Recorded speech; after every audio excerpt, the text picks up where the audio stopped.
Welcome to the New Chemist podcast. We are so glad you are listening. Feel free to subscribe on Spotify and tell your friends and colleagues about the podcast.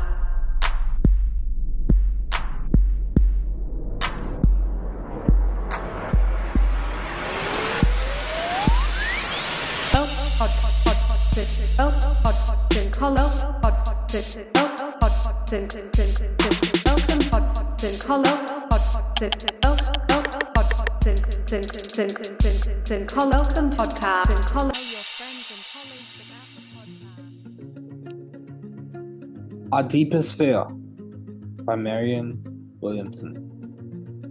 Our deepest fear is not that we are inadequate. Our deepest fear is that we are powerful beyond measure. It is our light, not our darkness, that most frightens us. We ask ourselves, who am I to be brilliant, gorgeous, talented, fabulous? Actually, who are you not to be?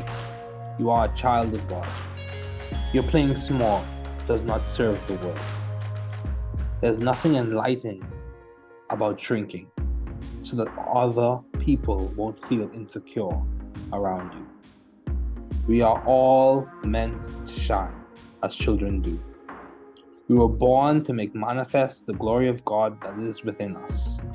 It's not just in some of us. It's in everyone. And as we let our own light shine, we unconsciously give other people permission to do the same. As we're liberated from our own fear, our presence automatically liberates others. Our Deepest Fear by Marianne Williamson.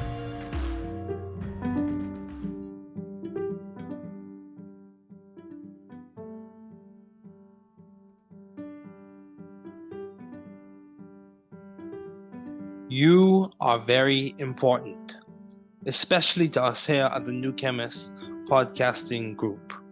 You listening in is significant.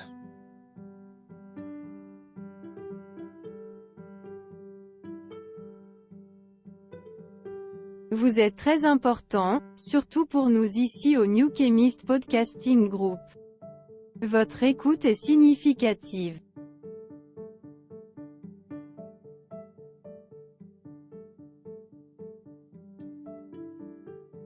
Usted es muy importante, especialmente para nosotros aquí en The New Chemist Podcasting Group.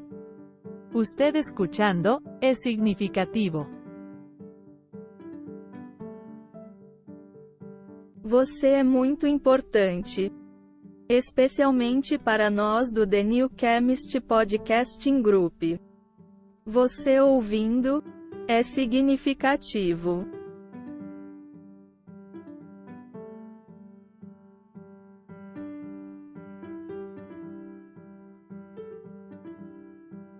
Είστε πολύ σημαντικοί, ειδικά για εμάς εδώ στο The New Chemist Podcasting Group.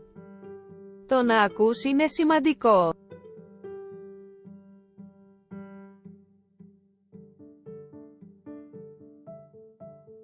Sie sind sehr wichtig, besonders für uns hier bei The New Chemist Podcasting Group. Es ist wichtig, dass du zuhörst.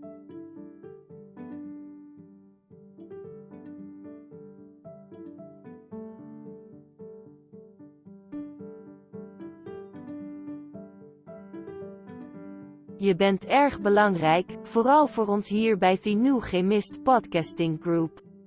Dat je meeluistert, is veelbetekenend.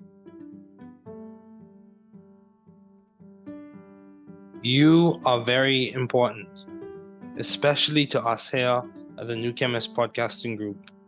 You listening in is significant.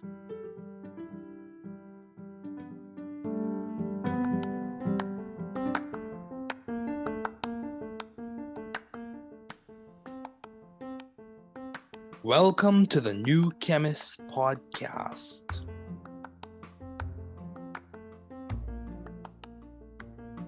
Bienvenidos al podcast del nuevo químico. Καλώς ήρθατε στο podcast του New Chemist. Welkom bij de podcast van The New Chemist.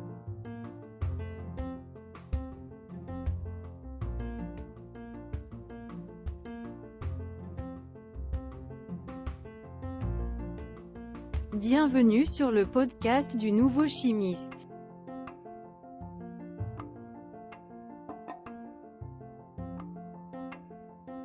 Bem-vindo ao podcast do novo químico. Welcome to the New Chemist podcast.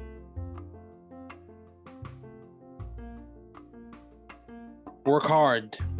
Be value driven. You can do it. You can grow and learn it. You can be the difference you and your community needs. Don't give up. We are here rooting and cheering for you. Don't give up.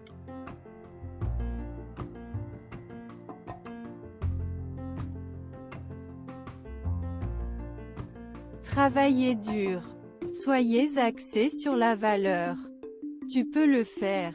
Vous pouvez grandir et l'apprendre. Vous pouvez être la différence dont vous et votre communauté avez besoin. N'abandonnez pas. Nous sommes ici pour vous encourager et vous encourager. N'abandonnez pas.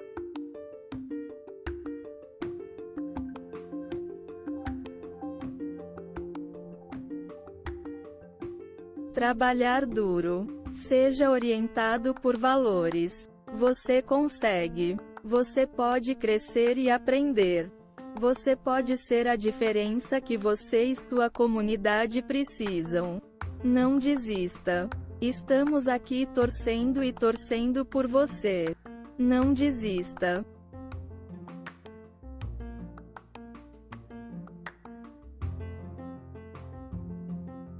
Δούλεψε σκληρά. Να οδηγείτε στην αξία. Μπορείς να το κάνεις. Μπορείτε να μεγαλώσετε και να το μάθετε.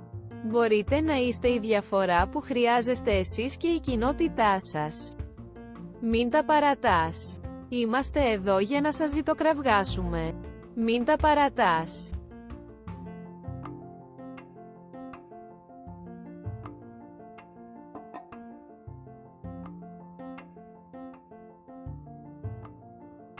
Trabaja duro. Sea impulsado por el valor. Puedes hacerlo. Puedes crecer y aprenderlo. Usted puede ser la diferencia que usted y su comunidad necesitan. No te rindas, estamos aquí animándote y animándote. No te rindas.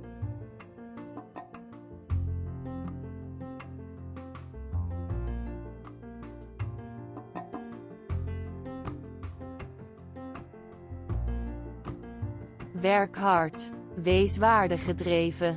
Je kunt het. Je kunt groeien en leren. U kunt het verschil zijn dat u en uw gemeenschap nodig hebben. Geef niet op. We zijn hier om voor je te roten en te juichen. Geef niet op.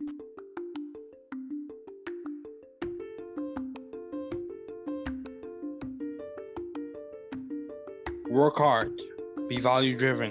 You can do it. You can grow and learn it. You can be the difference you and your community needs. Don't give up.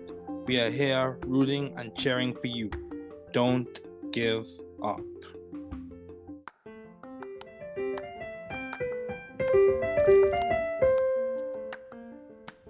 Thanks for listening.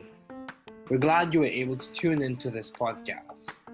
Once again, this is The New Chemist, where we discuss chemistry, which simply put is the science of change, as well as the other sciences, careers, community, research, and COVID-19.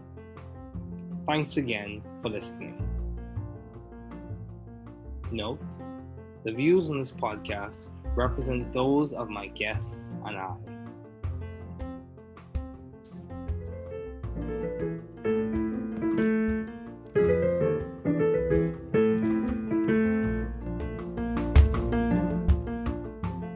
Thinking by W.D. Wintle.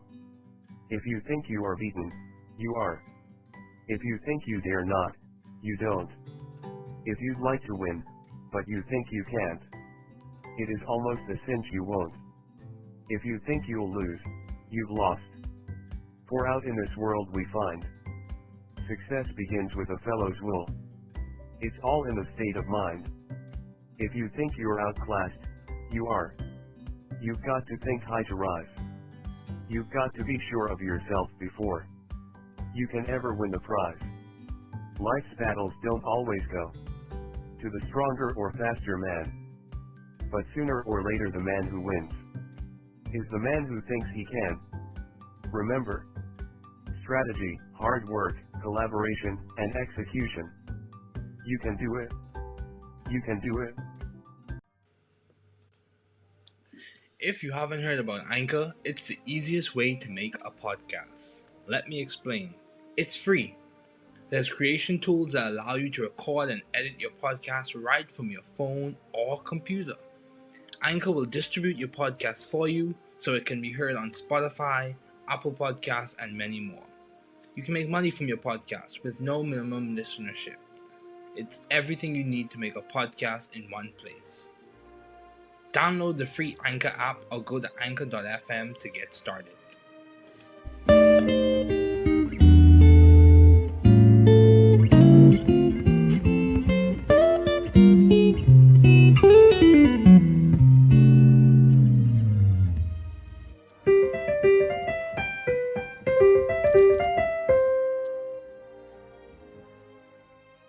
Welcome to the New Chemist Podcast. We're glad you're listening. Feel free to download this podcast on Google Podcasts, Apple Podcasts, and Spotify, and a variety of other platforms. Here on the New Chemist, we discuss chemistry, which simply put is the science of change, as well as community, research, careers, and COVID-19. We're happy you're listening. My guest today is Mr. Ricardo, Deveaux, the Deputy Permanent Secretary of the Ministry of Education in the Bahamas. Thanks again for joining me. Just briefly, I'll inform my audience about you.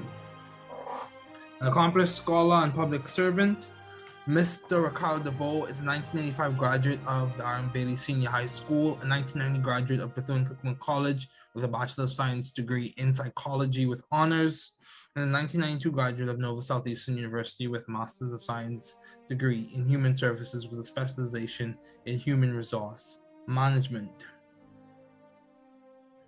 In May 2009, he delivered the commencement address at Bethune-Cookman University and was awarded the Honorary Doctorate of Humane Letters. He's been employed with the Bahamas government since 1992, and he is currently stationed at the Ministry of Education as Deputy Permanent Secretary that is responsible for the technical education and labor relations. He is the former chairman of the school board for R.M. Bailey Senior High School, former chairman for Greenville Preparatory Academy, and a member of the National Tripartite Council. He is the former student body president at Bethune-Cookman University and resident student body president at Nova Southeastern University. He's won numerous awards and has numerous accomplishments, and he was instrumental in the establishment of the Bahamas Primary School Student of the Year Awards Program, a premier awards program in the Bahamas. It is good to have him on as a guest. Please welcome Mr. Ricardo Deveaux. Thank you, Mr. Deveaux, for joining me today. It is a pleasure, a privilege, an honor to have the Deputy Permanent Secretary of the Ministry of Education on this podcast today. Thank you again. Thank you for having me. Yes. So, what have been your long-standing interest in the field of public service? Well, I started as a public service servant 29 years ago, and there were many reasons, people joined the public service. One is economic opportunity, the chance to work on something that they're passionate about, and most persons join the public service because of job security. But for me, I felt like for the past 29 years, I've been a part of a group of individuals who are determined to change the profile of the public servant, raising the profile of who the public servant is, and also giving the example that the best and brightest individuals still want to work for the government, people who are committed to making a difference. And I know for me, I joined the public service because I want to give back to my country. Mhm. I want to give back. So Good. that has been my long-standing interest in the field of public service, giving back. Giving back. So reciprocity, basically what you receive, you want to give back Yes. in return. So how Yes. do you see yourself doing that? How are you? Do you feel like you're doing that now? Well, I am. In the public service, we have. I started in 1992 once I came back from grad school. And it's interesting because persons usually think, well, okay, you're working at, like I'm working at the Ministry of Education now. However, I started working at the Ministry of, I started with the Ministry of Education in 1992. I've been working there since 92 to 98. And then I went on a rotation where I worked at the Ministry of Finance I was on a rotation for 15 months, Ministry of Finance for 5 months, Ministry of Public Works for 5 months. Then I worked in the actual cabinet office for 5 months. They had, we were up and coming public servants, so they wanted to give us a feel of how the public service was. And then I got seconded to the Royal Bahamas Police Force to work in the Human Resources Department for 2 years. And then after that, I went to the Ministry of Housing, where I worked for about four years.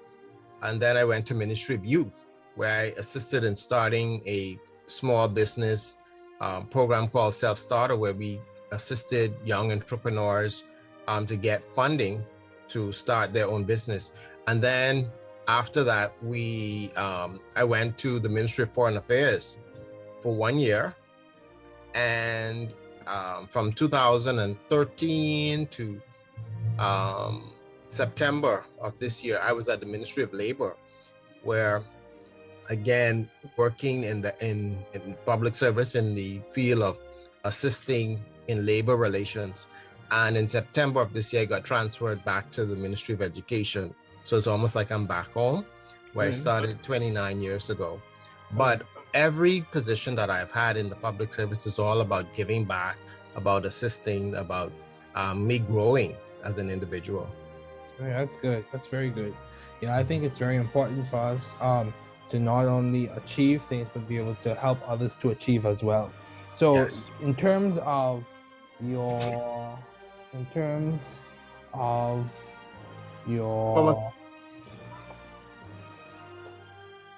Yeah. Yeah, in terms of your career thus far, you have served as Deputy Permanent Secretary, Assistant Secretary in the Cabinet Office, as you mentioned, in the Ministry of Youth. But also, one thing that stands out is you were active in student government. So where would you say this leadership capacity or desire, where would you say that came from? How was that developed? Well, interesting.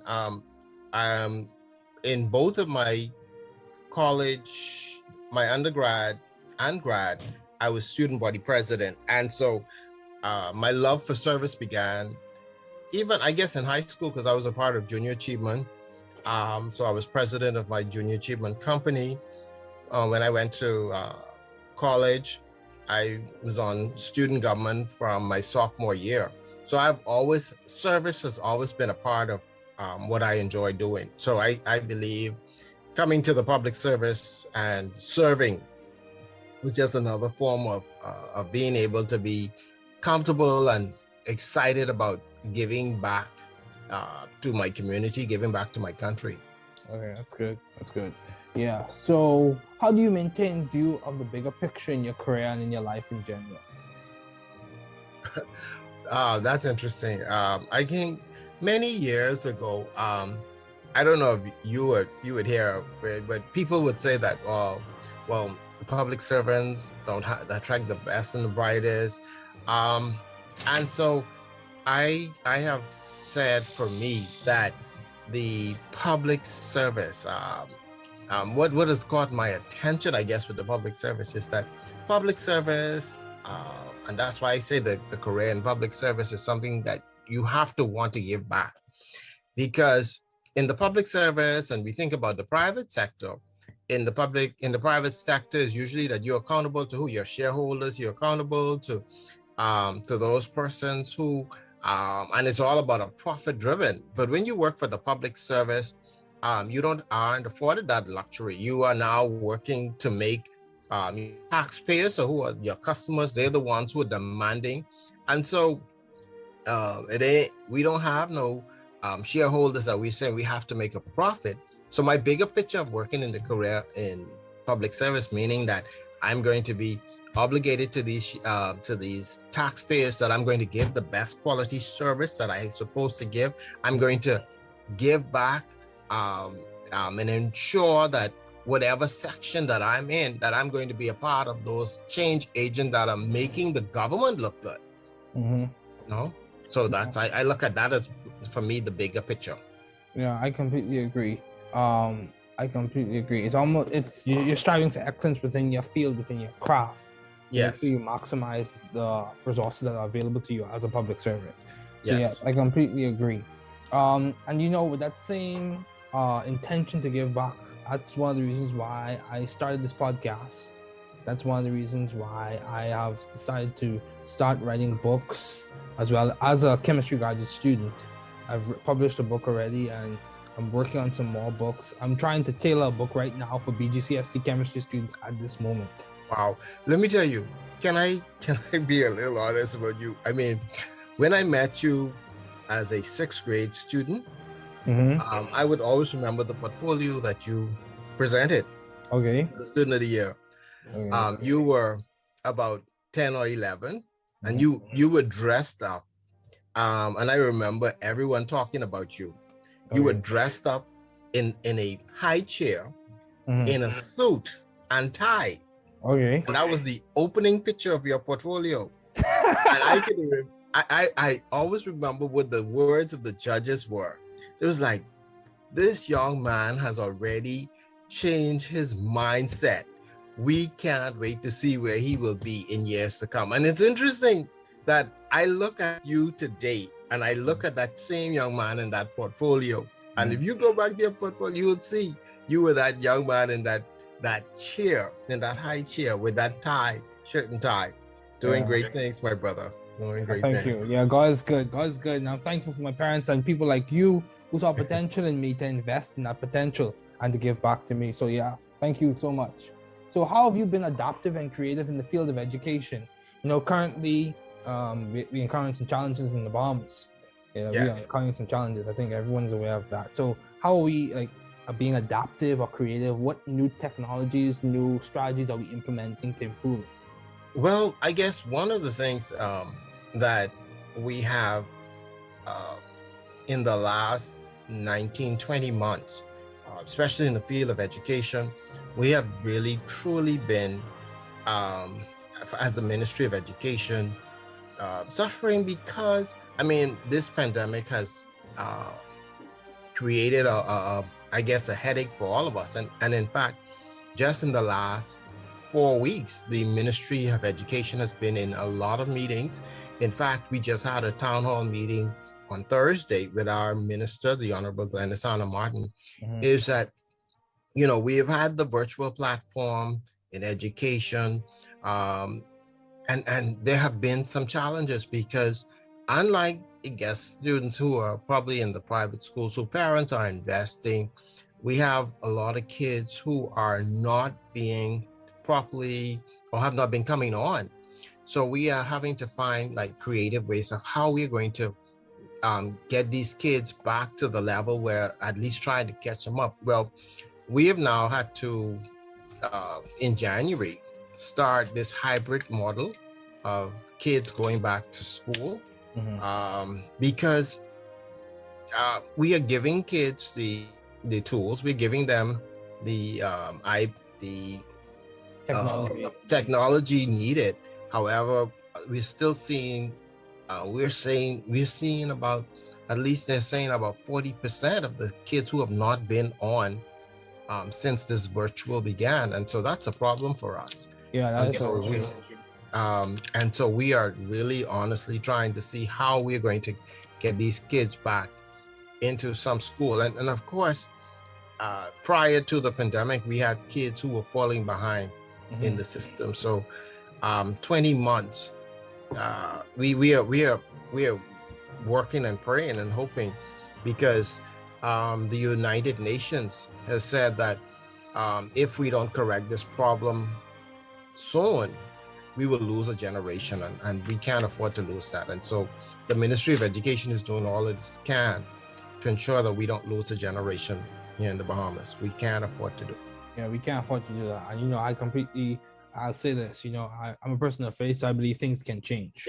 Yes. And we are too. And that's what the minister said last week. She says, you know, we are praying that this is not the case. So we are praying. Yeah, we are believing. Faith and strategy.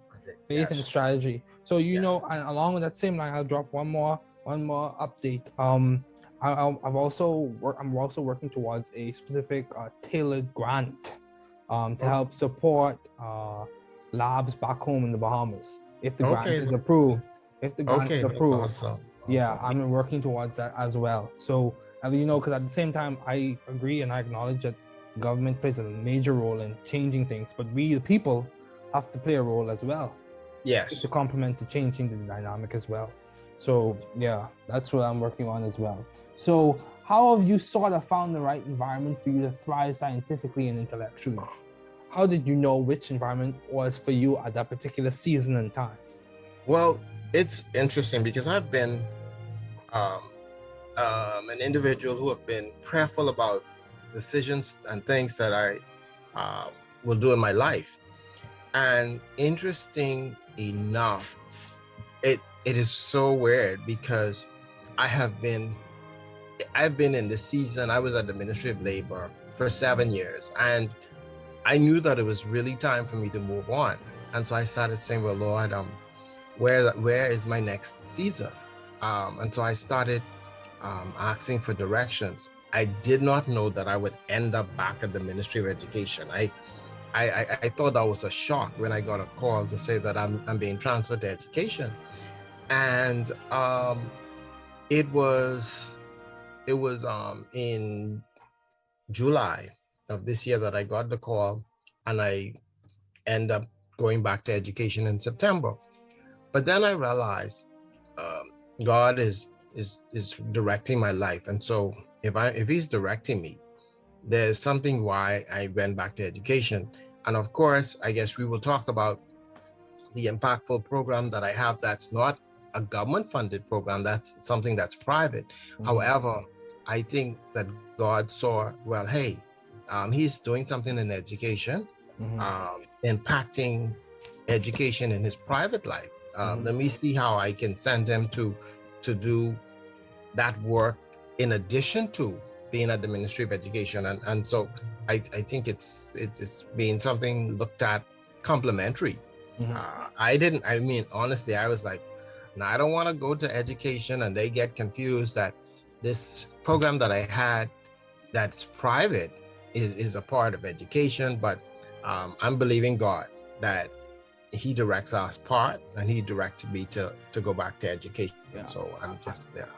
And you know, as someone on the outside, I think there's a continuous trend in that you've always been working in the field of education. Yes. Yeah, so I think it's a continuous trend. Yes. So, you know, along the lines of talking about the COVID-19 pandemic and science education or education in general, would you say that visualizing in terms of what are the desired goals on the other side of this adversity, specifying what we can do now and collaborating, would you say those three aspects are critical to us implementing change to the next phase of this educational system? Well, there's no if, ands, or but. I think that the last 20 months, has taught us that what we were doing isn't really working properly. And so we now have to start to strategically think about how we're going to implement these changes in the field of education to improve, to make sure that we don't lose any of our students. And so definitely, if the last 20 months didn't teach us anything, then we would have failed as leaders. We would have failed as individuals who are responsible for making sure that the next level or the next set of persons are not disadvantaged because we did not plan, we did not see, we did not foresee. So I just have one more question along this lines, and then we transition to something else. Another question I have is, would you say that taking ownership of your learning allowed for certain students to be more successful in the public school system, in that teaching themselves or finding a way to learn the material themselves with the facilitation of a teacher enabled success for student outcomes? Well, I think part of it have to be, one, it has to be a collaborative effort between parent and teachers. So I think the tripod, the government, the parent, and also the student, parent and student, because part of it, David, is that we know that students who attend private schools, their parents are usually more involved. But we find out that the students who attend the public school, their parents aren't as involved, or sometimes they can't be. But we need to find some way that we will actually connect all of these dots to determining that, hey, you have to be involved in your child's life. And I sort of have a perspective on that because I attended a private school, and I know that I don't talk about this aspect of my life much, but I attended a private school and I got kicked out of my private school because I got 3 Fs, 2 Ds. I'd already repeated the 8th grade, and so by the 10th grade I got kicked out of the private school I attended. My parents sought to enroll me in another private school, 2 other private schools, and that didn't work. So I had to attend a public school. But my parents did not give up on me when I went into that public school. They continued to work. I had a guidance counselor by the name of Zoe Powell. I had a teacher by the name of Sharon Poitier, and a teacher by the late Chuck Mackey, who pushed me and who knew that I was a broken child, and they realized that I needed intervention. And so with my parents, Edward and Beverly Deveaux, and those good teachers, I am who I am today. Broken, but making a contribution now. That's a good story, and that's a good narrative. And I think, if we could extrapolate the interventions from those case studies, from those particular scenarios, I think we can implement some more changes. So how do you maintain a balanced life given all your responsibilities and accomplishments? How do you maintain balance, Mr. Deveaux? Well, let me tell you, I have an awesome wife, Pamela, and 2 amazing daughters who are partners with me in the work that I do, whatever I do.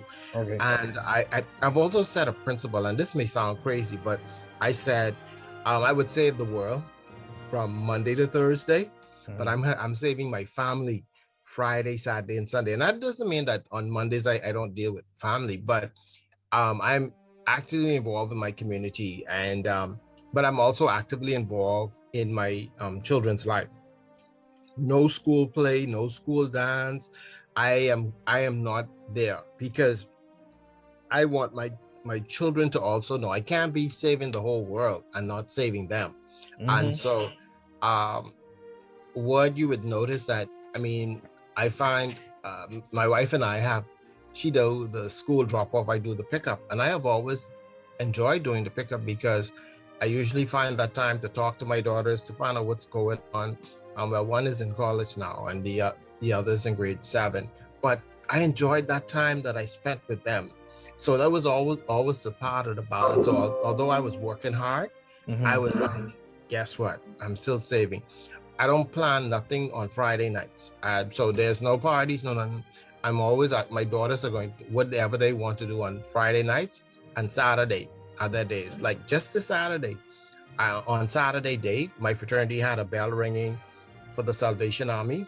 But that night, I took my daughters to get something to eat, my wife and daughters for something to eat. Then we went looking at the Christmas lights, and because I'm trying to create moments, that night. I'm just trying to create moments. So that's how come I have a balanced life. Okay, because it's very important to have a balanced life. Yeah, I completely agree with you. And what you talk about, if you phrase it differently, you talked about strategies and priorities, basically. Yes. Yeah, Yes. I've spoken to professors from MIT, Harvard, Georgia Tech, and a variety of other places, and there are some common trends. Most of them when I ask them about balance, they speak about their spouses, one, Yeah. and they also speak about their family. So having Yes. priorities just complements the balance. Yes. So, how do you maintain vision and teamwork in your environment? How are you able to keep the team moving, team going forward?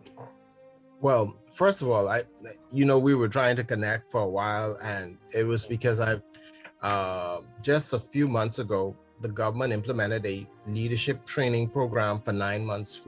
They have selected about 40 public servants to put us through this course where we are dealing with ethics in government, where we're doing teamwork, where we're doing productivity. And it's so interesting because they have brought about 40 like-minded, I guess for them, the government is saying, well, okay, these are a group of part of our the leaders, the movers, the shakers, the ones who are going to be transformative. And it's so interesting is that we are feeding off one another, because then we realize that, hey, we are going to be a part of the individuals who are going to make a difference in the public service. And so maintaining vision and teamwork in that environment, we are feeding off one another. And although we are from respective ministries, we find that there's some common threads of things that we need to do, some things that we need to, how we are going to implement the public service. We know that we have to change the mindset of the public servant, because if we don't, we know one thing, that the public service will not survive. And so for us, we want to be able to be a part of the individuals who are going to be the mentors, the individuals who are going to be the creative ones, to show that, hey, we are going to do what we need to do to make putting persons in the right mindset, allowing persons to see what it takes to make the public service run and to fulfill our respective roles in the public service. So I think it's all about that, and then recognizing that we are team members. I agree. Team members. Yeah, and I was listening to a discussion by opinion leader, thought leader, whatever you want to phrase her as, pastor as well. And she stated, what's one thing that you can change right now that could change everything? You could change the way you think. You could change, you could decide to change the way you think about your situation. Yes. So yeah, that's good. Mindset is important. So making these questions even more specific, why did you choose psychology as a field to major in? Why psychology? It's interesting. When I went to school, my best friend was a marketing major, and so I didn't know what I wanted to do. And so my first semester in college, I selected marketing as a major.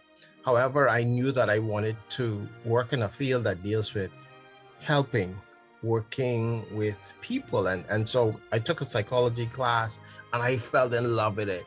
And so I started thinking about what kind of careers you can get with a degrees in psychology. And I am so embarrassed to tell you how this one ended up, but I loved psychology.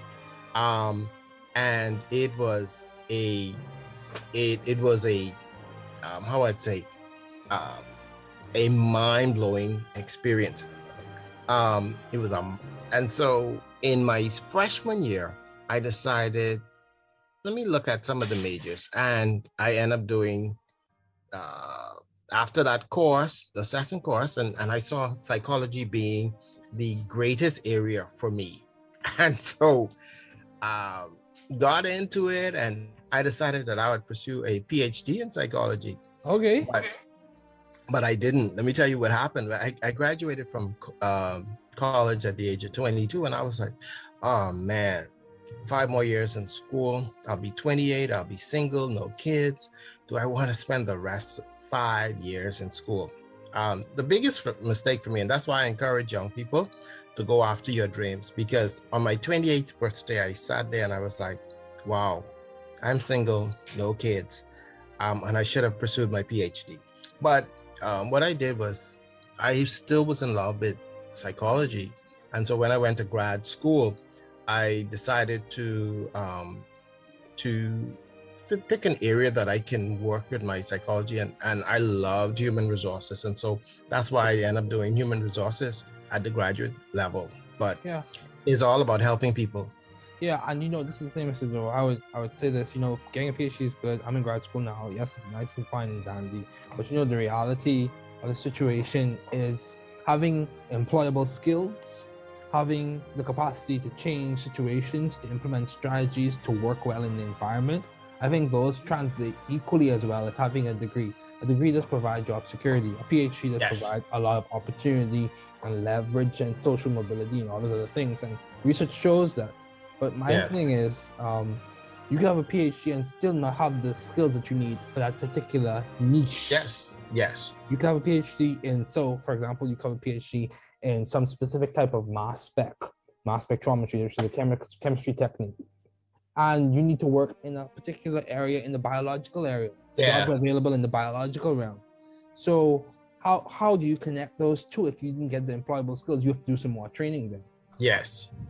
Even with the PhD. So I think it depends on your field. So if you had to characterize what makes a successful public servant, what would you say? If someone sees Mr. Deveaux, listen to this episode, a Bahamian, American, whoever the case, because these go all around the world. So if someone listens to this episode and wants to be a public servant, a servant leader, what would you say makes a successful servant leader? Well, first of all, we all know that public servants work for the government and are the citizens who make up working for them. But we want to know that we work for the elected government, not the political party. And so it's not, so when we come to work to the for the public service, we are not here to work because of the politics. We're here to deliver a service for the government. We are here to inform and give policy making decisions. We are here to give the best evidence-based advice to our leaders, and has nothing to do about politics. It's making sure that we're giving ethical, we're making sure we're giving integrity in our development, in our thoughts. We're also ensuring that one of the things about it is that I always say public servants are loyal to the government, not to whoever is in, but ensuring that, again, giving impartial advice, objective advice. So the public servant knows that, hey, I am working for the country, and it's all about putting my country first. And so I believe that's what we look at for a successful, for ideal public servant. Yeah, that's good. That's good. You work and you respect the office, the institution, the procedures. Yeah, that's good. That's a good point. So what ways can people contribute to the Bahamian Ministry of Education or Department of Education at this time? How can people contribute? If someone says, I see the issue, or I see the Bahamian people struggling with this, how can Bahamians or others contribute to the Well, first of all, what I would love to see, David, is that one, our young people who are going and obtaining additional qualifications and knowledge, that they will return one day to come back to assist to build up our country, because all of the knowledge that persons are receiving, we also need to build up the Bahamas. So I'm hoping that we would see those individuals.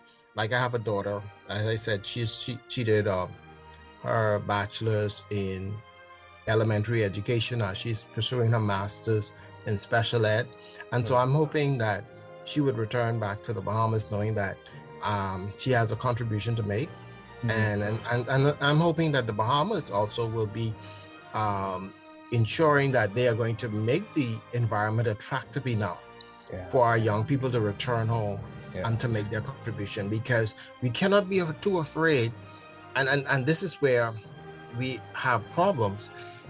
Our young people are getting the qualifications, but they're afraid to give them the advancement they need because they say, well, they're too young. And so I'm hoping that we change our mindset too, because you can't expect our young people to go off and be trained and you're not willing to embrace them.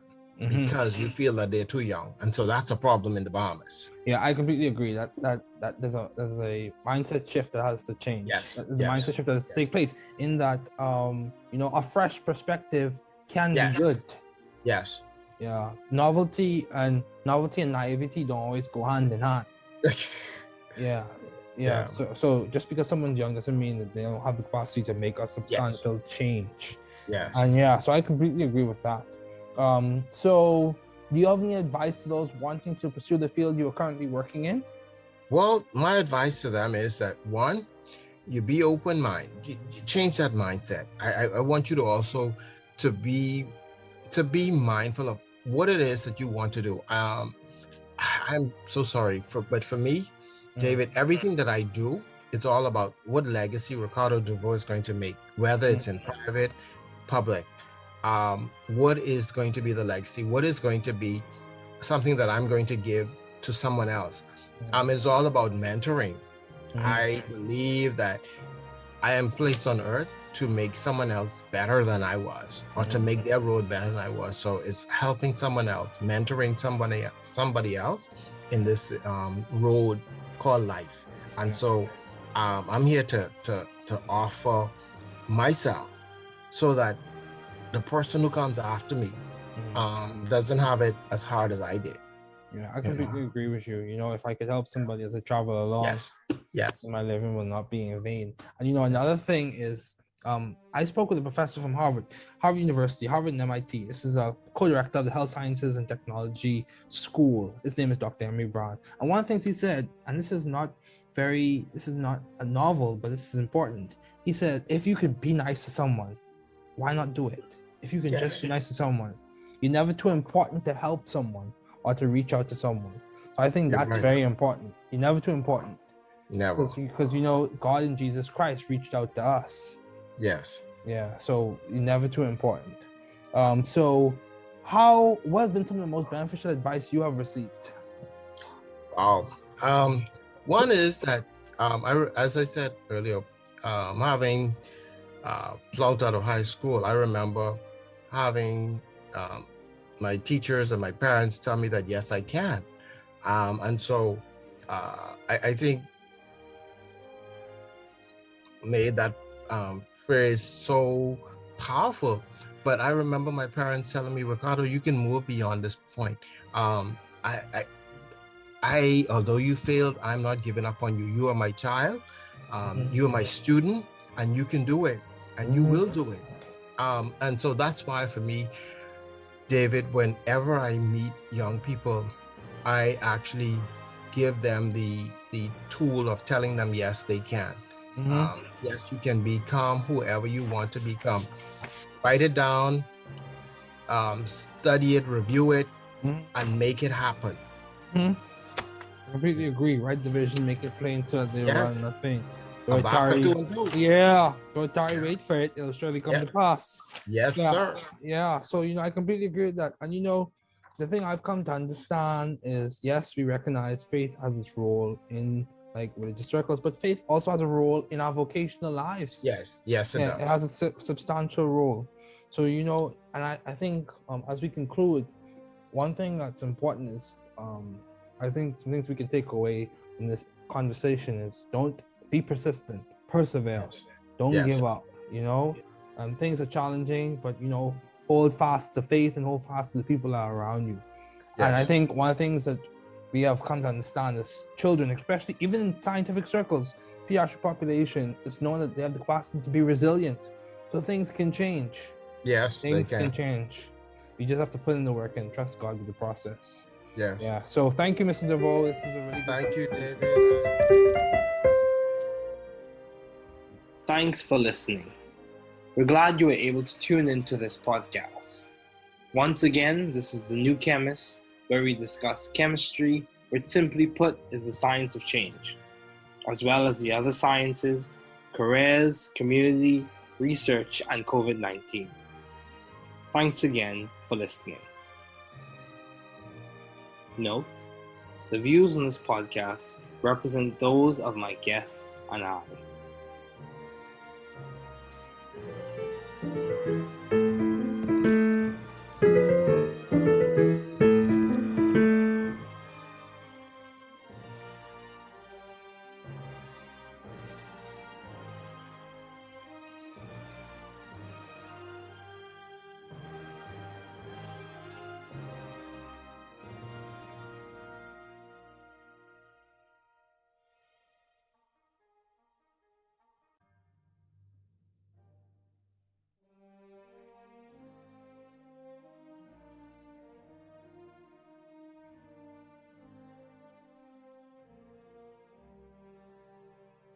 Welcome to the New Chemists podcast.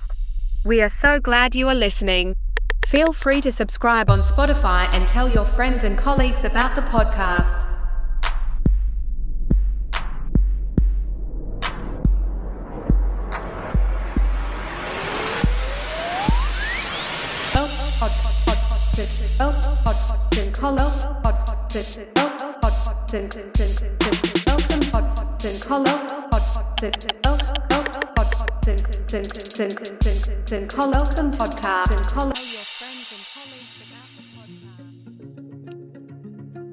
Our Deepest Fear by Marianne Williamson.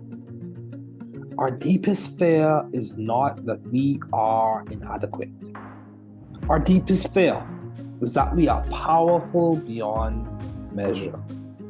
It is our light, not our darkness, that most frightens us. We ask ourselves, who am I to be brilliant, gorgeous, talented, fabulous? Actually, who are you not to be? You are a child of God. Your playing small does not serve the world.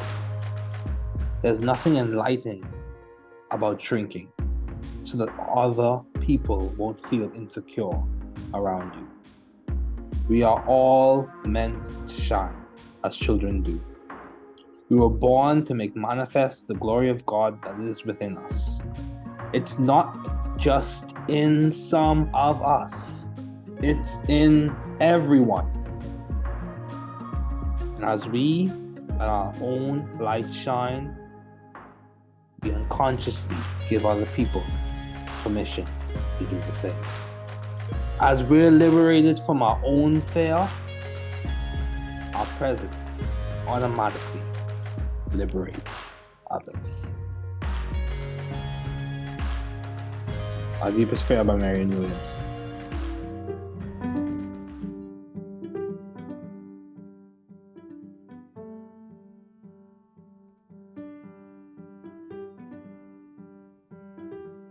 You are very important, especially to us here at the New Chemists podcasting group. You listening in is significant.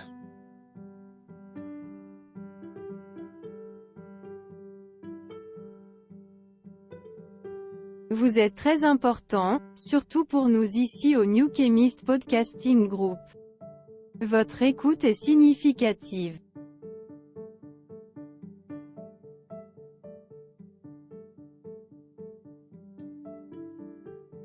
Usted es muy importante, especialmente para nosotros aquí en The New Chemist Podcasting Group. Usted escuchando, es significativo. Você é muito importante. Especialmente para nós do The New Chemist Podcasting Group. Você ouvindo, é significativo.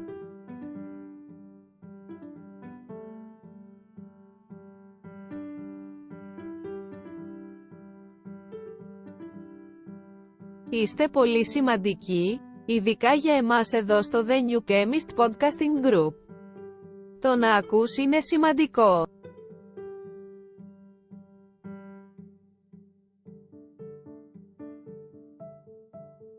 Sie sind sehr wichtig, besonders für uns hier bei The New Chemist Podcasting Group. Es ist wichtig, dass du zuhörst.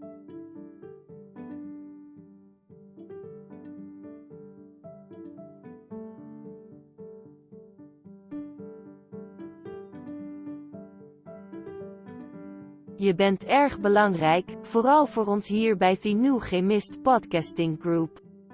Dat je meeluistert, is veelbetekenend. You are very important, especially to us here at the New Chemist Podcasting Group. You listening in is significant.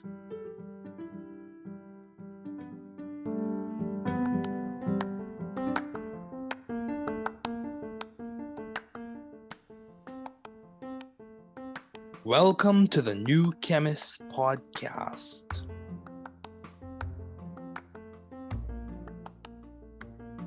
Bienvenidos al podcast del nuevo químico. Καλώς ήρθατε στο podcast του New Chemist. Welkom bij de podcast van The New Chemist.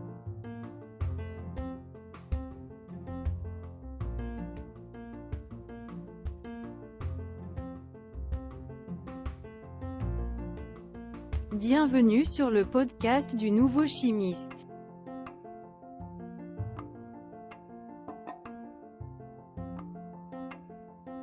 Bem-vindo ao podcast do novo químico. Welcome to the New Chemist podcast.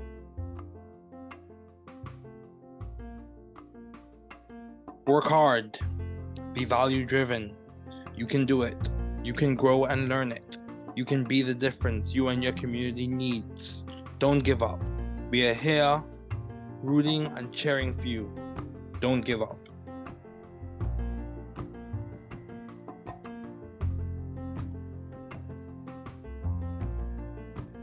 Travaillez dur.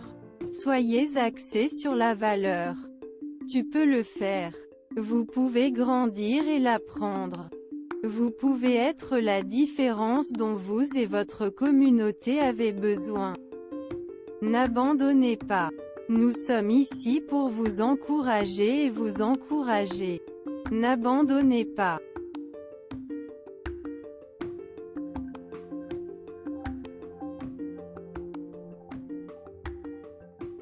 Trabalhar duro. Seja orientado por valores. Você consegue. Você pode crescer e aprender.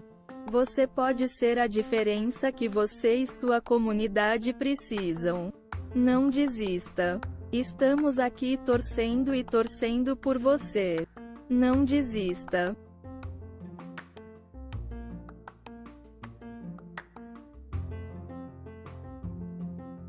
Δούλεψε σκληρά. Να οδηγείτε στην αξία. Μπορείς να το κάνεις. Μπορείτε να μεγαλώσετε και να το μάθετε.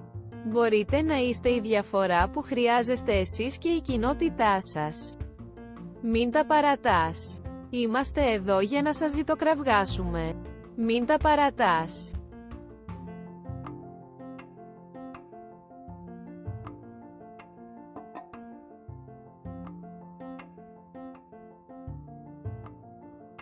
Trabaja duro. Sea impulsado por el valor. Puedes hacerlo. Puedes crecer y aprenderlo. Usted puede ser la diferencia que usted y su comunidad necesitan. No te rindas, estamos aquí animándote y animándote. No te rindas.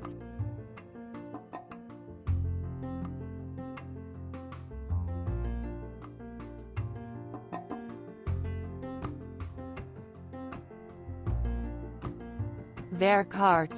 Wees waardegedreven. Je kunt het. Je kunt groeien en leren. U kunt het verschil zijn dat u en uw gemeenschap nodig hebben. Geef niet op. We zijn hier om voor je te roten en te juichen. Geef niet op.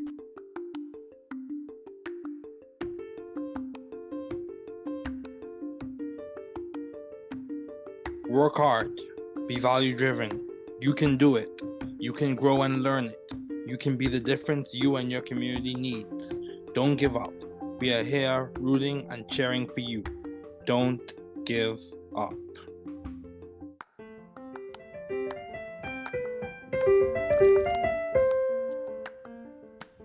Thanks for listening.